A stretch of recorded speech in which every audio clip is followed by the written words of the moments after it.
To all. క్రైస్తవ వేదాంతం మరియు Bible గ్రంథ ప్రకారం యేసుక్రీస్తు భూమిపైకి రావడం, మరణించడం మరియు తిరిగి రావడం అనేవి గొప్ప ప్రణాళికతో భాగాలు. వాటి వెనుక ఉన్న కారణాలు మనం తెలుసుకుందాము. యేసు భూమిపైకి ఎందుకు వచ్చాడు? ప్రతి ఒక్కరికి వచ్చే క్వశ్చన్ ఇది. అవతరణ.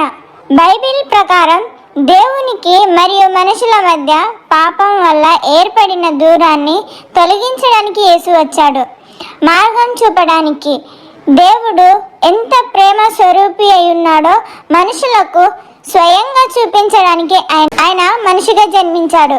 దేవుని రాజ్యాన్ని ప్రకటించడానికి, పాప విముక్తి కోసం.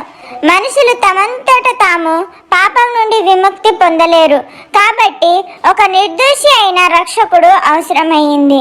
భూమిపై ప్రేమ, నీతి మరియు సమాధానంతో కూడిన దేవుని రాజ్యాన్ని స్థాపించడానికి ఆయన భూమి మీదకి వచ్చాడు. యేసు నిజమైన దేవుడే కదా, మరి ఎందుకు చనిపోయాడు?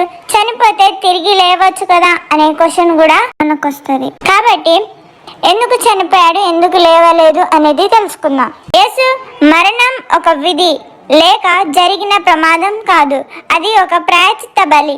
పాపానికి శిక్ష. బైబిల్ ప్రకారం పాపం వల్ల వచ్చు జీతం మరణం. మానవాళి అంతా తాము చేసిన తప్పులకు ప్రాణశిక్షకు పాత్రులయ్యారు. ఆ శిక్షను మనుషులపై పడనీయకుండా యేసు తనపై వేసుకున్నాడు. ఒక్కసారి మాత్రమే అర్పించబడిన బలి. పాత నిబంధన కాలంలో పాప క్షమాపణ కోసం జంతువులను బలి ఇచ్చేవారు.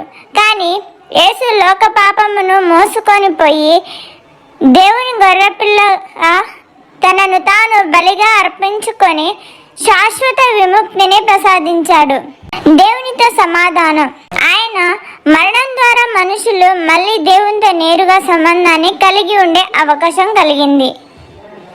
మళ్ళీ ఎందుకు దేవుడు భూమి మీదకి వస్తాడు? ఆల్రెడీ చనిపోయాడు, లేచాడు, వెళ్ళిపోయాడు కదా, మళ్ళీ ఎందుకు వస్తాడు? కాబట్టి అసలు ఎందుకు వస్తాడు అనే దాన్ని కూడా తెలుసుకుందాం. యేసు తిరిగి రావడం అనేది క్రైస్తవుల అతిపెద్ద నిరీక్షణ. దీనిని రెండో రాకడ అంటారు. న్యాయ తీర్పు తీర్చడానికి ఈసారి ఆయన దీనుడిగా కాకుండా సర్వాధికారిగా, రాజులకు రాజుగా వస్తారు. జీవించే వారికి మరియు మరణించిన వారికి క్రియల చొప్పున తీర్పు తీరుస్తారు.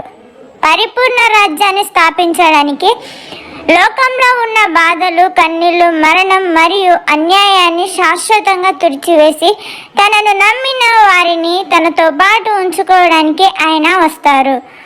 వాగ్దాన నేర్పు. నేను వెళ్ళి మీకు స్థలము సిద్ధపరుస్తాను, మరలా వచ్చి మిమ్మల్ని తీసుకొని వెళ్తాను అని ఆయన శిష్యులకు ఇచ్చిన మాట ప్రకారం ఆయన తిరిగి వస్తాడు. సరళంగా చెప్పాలంటే ఆయన ప్రేమతో వచ్చారు, మన కోసం చనిపోయాడు మరియు మనల్ని తీసుకెళ్ళడానికి తిరిగి వస్తాడు.